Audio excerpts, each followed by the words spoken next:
Hey everyone, this is the Grey's Anatomy Beautiful Doom review. All this time that Grey's Anatomy has been on, I've been looking at it time after time after time. And I love how, they make it feel like you're there with them, each character.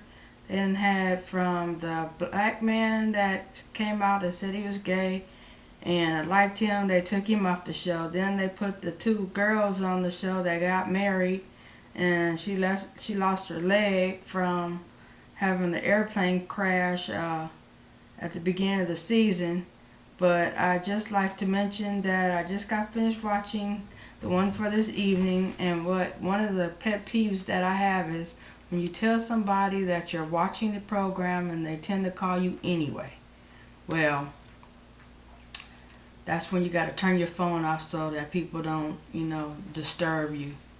But in the beginning of the show, that I just wanted to mention that Christina was getting used by her boyfriend, that I believe, because every time she was trying to be in an operation that she got promoted to, go out of state and be there for, he always tend to say something to her where she's not good enough to perform, but she had to be good enough to perform because she got promoted to get out there in the first place. So then after their little sex scene, as you would call it, then it's like she started having her senses like, okay, well maybe he's just using me for my body and he really doesn't care about me. I'm glad that she kind of like figured that out, because now he's always, putting her down. And then they showed the scene where Meredith was potty training Salon, and the mama was like, potty, potty. But little do she know that it's very hard to train babies when they're little, and the best thing I would say is if you have a baby and you're trying to train them to use the bathroom, put them in the bathroom next to you, so when you use the bathroom and you're sitting there, you could tell them to go then. Maybe you want to give them some toys to play with while they're in the bathroom so they can use it, and then maybe turn the water on. Hopefully they'll get the idea, oh, something's running, maybe I need to go pee pee or something. So that's little ideas. And then I like when she had walked outside and she was on her cell phone and she was talking to, yeah, oh darn it, I can't even go anywhere. Snow is all on my car, so I don't know how I'm gonna get to work. And next thing you know, it's another scene and they're showing the little old man driving in the car with Christina. And at first when they first got in the when they first met each other, it's like cats and dogs. They didn't get along with each other, but eventually throughout time, once you get to know somebody, then you start liking them. And he was starting to treat her like his daughter, and then he got her a Danish, which I just thought that was so sweet. Then they showed a scene when Meredith was driving in the car and there was an accident, and Christina asked, how was it? Then Meredith said, well, it's not that bad, but it's an accident. And she said, I'll call you back. Next thing you know, she pulls over in her Mercedes 450 SL. I love those kind of Mercedes wagon SUV. Pulled over, and it happened to be a lady that was in the car, had blood on her face. Come to find out, Meredith got out the car and walked around on the other side, which is more on the pedestrian side, then she saw a lady that was laying on the ground, and the lady had blood all on her, and she had a tire on her face. And this lady, I guess the lady was probably, she knew her or some kin to her, because she's going to say out of nowhere, oh, well, if she's paralyzed, I don't want to be, what did she say? She doesn't want her to be responsible. But if that's your family, you're supposed to take care of them through thick and thin. Especially when they're in need, you need to help them. And that's how our family is. Our family is always there for each other. We don't, disappear on one another. If somebody gets sick or anything, we go and visit them and take care of them if we have to. And then, so then finally she kept saying, I need some help. I need somebody to help me pick up this car and take it off this lady. Because if they don't get this car off of her by the time the ambulance comes, she's going to be dead. So sure enough, she had about 6 people raise the car so they can move the lady. Here comes the ambulance. The ambulance picks up the lady.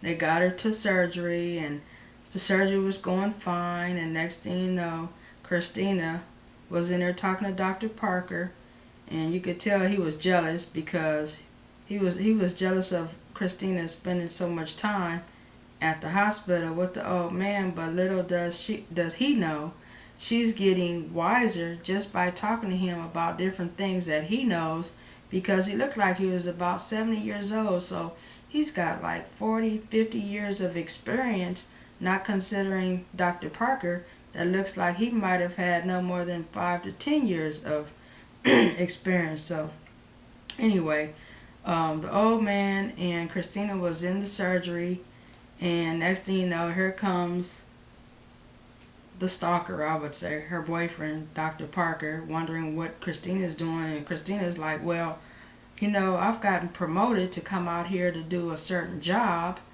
and you've been holding me back. So the old man, I don't know his name, he was telling him that she's going to be in there with him doing a procedure. And then like right in the middle of the procedure, what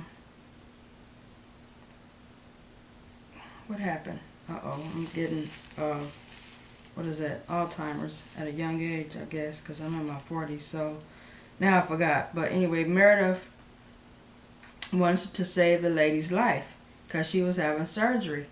And the doctor, the main doctor of the company, was saying, you know, let her go, let her go. And they let her go, but she didn't die. And then next thing you know, Dr. Parker is making real problems for the old man. You know, it's nice that he's giving her a ride home in his car, because who knows, she could have been on the bus or however another way to get there, probably depending on Dr. Parker, who knows. So anyway, then there was another scene where it showed Meredith and Christina, because you know they're best friends. And they're talking all the time. They miss hanging out with each other because they don't live in the same state anymore. So they showed them on the phone talking, yes, okay. And you see them talking and checking their people to make sure, you know, they're doing okay in the bed, their patients. And then you see them both walk out the rooms like they're both doing the same thing, checking their patients to make sure they're okay. Then you see them hanging up the phone, saying they'll talk to each other later because they have another job to do. And then you notice, oh my God, my leg is killing me. Sitting at the edge of my bed. Then you realize that in the middle of the surgery, Christina is talking to the old guy, and next thing you know, he stopped talking. And she was calling him again, and next thing you know, he done collapsed and had a heart attack and fell down. And right then, I don't know, I just almost started to cry, because this movie, this TV program is so like real life. You know, when they're doing the little surgeries, the surgery looks real, looks like, you know, a real body inside. And I'm not really one to be looking at stuff like that. I don't even like scary movies, but I really love to watch Grey's Anatomy. It's so dramatized, and I've been watching it since day one, and used to watch Private Practice right after that, but now they changed the show, so it's just a lot of drama. But I was really sad to see that the man had passed away. I was wondering why he didn't want to quit, and wonder why he said, you know, I'll just wait till the end to find out what happens. And come to find out, maybe he knew he was sick. He just didn't want to tell nobody. So that's why he died. And then I know it's just a movie, but he seemed like a good friend in real life, you know, to know.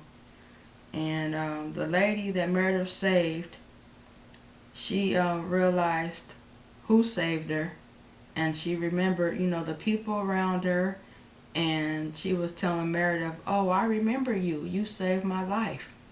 And that's good. That her memory had came back after getting hit by a car from her riding on a bicycle, and the tire was actually laying on her head. So, and then at the end you see, the old man like talking to her, saying that she's not going to ever have any friends there because all her true friends are back at Seattle Grace. And next thing you know, you see, well, that you don't see her getting on an airplane, but they go to Meredith's door, and she opens the door and sees Christina, and Christina walks up, and Meredith was like, "Well, Lexi's dead." And then they hugged, and Christina said, "Yeah, I know, everybody's dead." And it was really sad because I remember in the beginning of the season in September, where that's when the plane crashed, and that's when they found out about her husband didn't make it. Meredith's husband didn't make it, and what's his name? The guy that had the baby with the girl that got married to the lesbian lady that had her leg cut off. The baby's father, he died also, and Lexi passed away. So that was devastating for me because I love that show. And when you watch certain things, sometimes it makes you not want to take an airplane for real, because you think about stuff. Even though my son says, "Mom, it's just a movie." I know it's just a movie, but anything could happen. And anyway, thanks for being here with me watching this review, and please like it, comment, please subscribe to my channel. I have new videos every Sunday, Tuesday, and Thursday, and if for some reason you don't see a video come up on those days, that usually means something important or devastating has happened in my life where I couldn't get to it and do it. But please subscribe to my channel. Have a good evening.